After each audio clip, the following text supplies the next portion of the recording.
जया एकादशी 2026 एकादशीच्या दिवशी गाईला खाऊ घाला. ही एक गोष्ट 7 पिढ्याचं दारिद्र्य दूर होईल. अखंड लक्ष्मी तुमच्या घरी नांदेल. नाम घेता हरीचे दुःख जाई दूर. एकादशीच्या व्रते पावन होई अंतर. श्री स्वामी समर्थ. नमस्कार मित्रांनो, सर्व विठ्ठल भक्तांना जया एकादशीच्या हार्दिक शुभेच्छा.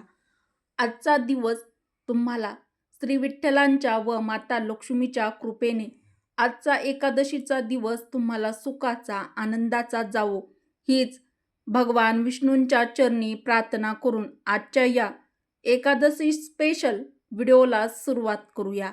श्री स्वामी समर्थ. नमस्कार मित्रांनो, रामकृष्ण हरी. मित्रांनो, 29 जानेवारी रोजी जया एकादशीच्या दिवशी गाईला खाऊ घाला ही एक गोष्ट, तर ही गोष्ट आवर्जून खायला द्यावी. मित्रांनो, आज आपण जया एकादशीच्या दिवशी करावयाचा एक सोपा आणि प्रभावी उपाय पाहणार आहोत, जो तुमचे जीवन बदलू शकतो. जर तुम्ही या दिवशी गाईला ही एक गोष्ट पूर्ण श्रद्धेने आणि मनोभावे मनापासून खाऊ घातली तर असा चमत्कार घडेल की तुमची गरिबी कायमची संपेल आणि तुमचे घर समृद्धी आणि सुखाने भरभरून जाईल. हा उपाय केवळ आर्थिक अडचणीपासून सुटका देईलच, त्यासोबतच भगवान विष्णू, माता लक्ष्मी देवी, श्री विठ्ठलांच्या इतर देवतांच्या आशीर्वादाने तुमच्या आयुष्यात आनंदही येईल. तर मित्रांनो, हा व्हिडिओ शेवटपर्यंत नक्की पहा, कारण यात तुमचे जीवन बदलण्याचे रहस्य आहे. चॅनलवरती नवीन असाल तर चॅनलला सबस्क्राईब करा. व्हिडिओला एक लाईक करून कमेंटमध्ये जय माता लक्ष्मी नक्की टाईप करा.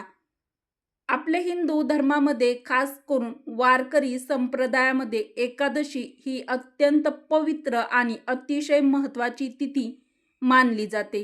खास करून विठ्ठल भक्त ही एकादशी अत्यंत भक्ती भावाने आणि श्रद्धेने एकादशी उपवास करत असतात आणि म्हणूनच एकादशी व्रताला अनन्यसाधारण असं महत्त्व आहे. खूप महत्त्वाचं स्थान आहे. एकादशीचं पौराणिक कथा आणि याचं काय महत्त्व आहे हे देखील आपल्या चॅनलवरती मी एक व्हिडिओ अपलोड केलेला आहे. तर आपल्या चॅनलवरती तो व्हिडिओ आहे. व्हिडिओची लिंक हवी असेल तर कमेंट करा, लिंक भेटून जाईल. ओम नमो भगवते वासुदेवाय नमः. गोमाता तृप्त झाल्यास हरी स्वतः तृप्त होतो. एकादशीच्या दिवशी केलेली गोसेवा 7 पिढ्याचं दारिद्र्य दूर करते. एकादशीच्या दिवशी भगवान विष्णू आणि श्री विठ्ठलांची उपासना केली जाते आणि व्रत केलं जातं.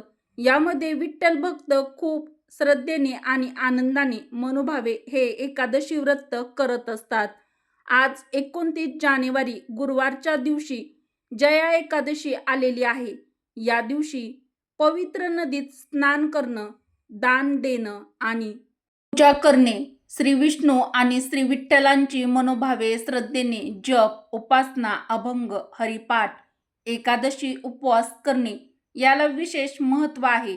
एकादशीच्या दिवशी भगवान विष्णू आणि श्री विठ्ठल यांचे पृथ्वीवर विष्णू तत्व आणि विठ्ठल तत्व जागृत असते. त्यामुळे या दिवशी केलेले दान, व्रत, सेवा अत्यंत फलदायी व शुभफळ देणारी असते. तसेच या दिवशी गुरुवार देखील आलेला आहे. गुरुवार हा भगवान विष्णू आणि माता लक्ष्मी यांना समर्पित आहे. त्यामुळे या दिवशी केलेले कोणतेही दान याचे दुपटीने फळ आपल्याला मिळत असते. गोमातेच्या चरणी वसे 33 कोटी देव, तिच्या कृपेने नांदे घराघरी लक्ष्मी भाव. मित्रांनो, आपल्या हिंदू धर्मामध्ये गाईला खूप पवित्र आणि मानाचे उच्च स्थान दिलेले आहे. आपले हिंदू धर्मामध्ये गाईला खूप उच्च मानाचे स्थान दिलेले आहे. त्यामुळे गाईला आपल्या हिंदू धर्मामध्ये माय असे म्हणून देखील संबोधले जाते. गाईमध्ये 33 कोटी देव वास करतात अशी आपल्या हिंदू धर्मामध्ये मान्यता आहे, म्हणजे श्रद्धा आहे.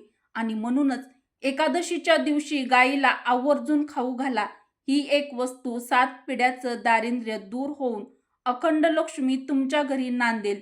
या वेळेला महापुण्य काळ म्हणतात. या काळात पूजा केल्याने जीवनात सकारात्मक ऊर्जा येते आणि देवी देवतांचे आशीर्वाद मिळतात. एकादशीच्या दिवशी सूर्योदयापूर्वी उठणे, स्नान करणे, घर स्वच्छ करणे शुभ मानलं जातं. शक्य असल्यास पवित्र नदीत स्नान करा, अन्यथा स्नानाच्या पाण्यात गंगाजल टाका. स्नान केल्यानंतर माता तुळशीला नमस्कार करा. तुळशी मातेला जल चुकूनही अर्पण करू नका, कारण माता तुळशी भगवान विष्णूंसाठी निर्जला व्रत करत असतात. जर आपण एकादशीच्या दिवशी तुळशीला पाणी दिले म्हणजे जल अर्पण केले तर तुळशीचे व्रत भंग होऊ शकते, आपल्याला त्याचा दोष लागू शकतो. त्यामुळे एकादशीच्या दिवशी तुळशीला जल चुकूनही अर्पण करू नये. तर एकादशीच्या दिवशी ही मोठी चूक आवर्जून टाळा. एकादशीच्या दिवशी श्री विठ्ठलांचे रामकृष्ण हरी किंवा ओम नमो भगवते वासुदेवाय नमः या पवित्र मंत्रांचा जप करू शकता. तसेच अभंग, कीर्तन, हरिपाठ इत्यादी सेवा करू शकता, मंत्रोच्चार करू शकता किंवा एकादशीच्या दिवशी आवर्जून गोरगरिबाची सेवा अवश्य करा. तुमच्या ऐपतीप्रमाणे काही दान देखील गरजू व्यक्तींना अवश्य करा. या काळात पूजा केल्याने जीवनात सकारात्मक ऊर्जा येते. शक्य असल्यास पवित्र नदीत स्नान करा. जर तुम्ही वारीसाठी पंढरपूरला जात असाल तर पंढरपूरच्या चंद्रभागेमध्ये अवश्य स्नान करा. चंद्रभागेती स्नान केले शुद्ध झाले मन, पंढरीचा विठ्ठल भेटे हरपे जन्मोजन्मीचे ऋण. चंद्रभागेचे निर्मळ जल पावन करी देह, विठ्ठल नाम घेता मिटे भव भय स्नेह. चंद्रभागेती स्नान करता पावन होई मन, विठ्ठलाच्या चरणी जाई जन्मोजन्मीचे ऋण. चंद्रभागेती स्नान केले. पंढरपूरच्या चंद्रभागा भीमा नदीत केलेले स्नान हे फक्त शरीर स्वच्छतेपुरतं नसून ते मन, विचार आणि कर्म याचं शुद्धीकरण मानलं जातं. वारकरी परंपरेत या स्नानाला फार मोठं आध्यात्मिक महत्त्व आहे. शुद्ध झाले मन येथे संत येथे सांगतात की चंद्रभागेचे पवित्र जल माणसाच्या अंतःकरणातील विकार, चिंता, अहंकार, अपराध भाव दूर करतं. मन निर्मळ झालं की भक्ती खरी सुरू होते. पंढरीचा विठ्ठल भेटे. जेव्हा मन शुद्ध होतं तेव्हाच भक्ताला पंढरीच्या विठ्ठलाचं खरं दर्शन घडतं, फक्त डोळ्यांनी नाही तर हृदयाने. हरपे जन्मोजन्मीचे ऋण. विठ्ठल दर्शनाने आणि निर्मळ भक्तीने माणसावर असलेली जन्मोजन्माची पाप, ऋण आणि कर्मबंधन हळूहळू नष्ट होतात आणि आत्म्याला मुक्तीचा मार्ग सापडतो. मित्रांनो, एकादशीच्या या पवित्र दिवशी गाईला खाऊ घाला ही एक गोष्ट. मित्रांनो, गाईला ही गोष्ट खाऊ घालण्याने तुमच्या घरामध्ये कधीच धन धान्याची, लक्ष्मीची कमतरता राहणार नाही. पैशाशी संबंधित आर्थिक चणचण दूर होईल व गोमातेच्या आशीर्वादाने तुमच्या घरामध्ये अखंड लक्ष्मी वास करील. तर एकादशीच्या दिवशी गाईला ही गोष्ट खाऊ घाला, तर ती आहे गूळ आणि केळी. या दिवशी सकाळी लवकर उठल्यानंतर अंघोळ केल्यानंतर कोणालाही न सांगता तुम्ही गाईला गूळ आणि केळी खायला द्यावी. असे म्हटले जाते की गाय ही म्हणजे 33 कोटी देवी देवतांचे निवासस्थान मानले जाणारे ठिकाण आहे. असं म्हटलं जातं की जर गायीने या दिवशी तुमच्या हातून ही वस्तू किंवा ही गोष्ट जर स्वीकारली तर तुमच्या सर्व समस्या संपतात. गायीला गूळ आणि केळी खाऊ घातल्याने भगवान विष्णू आणि माता लक्ष्मी, भगवान विष्णू आणि श्री विठ्ठल यांचे विशेष आशीर्वाद मिळतात. या उपायानंतर तुमच्या आयुष्यात पैशाचा पाऊस पडू लागतो. मित्रांनो, जर तुमच्या कुंडलीत राहू केतूंचा दोष असेल तर तो देखील दूर होतो. या दिवशी दान करण्याचे महत्त्व केवळ आर्थिक समृद्धीपुरते मर्यादित नाही. यामुळे तुमच्या जीवनात शांती, समृद्धी नांदते, सकारात्मक ऊर्जा वाढते, मानसिक शांती देखील लागते आणि घरामध्ये शांतता आणि गोडवा निर्माण होतो.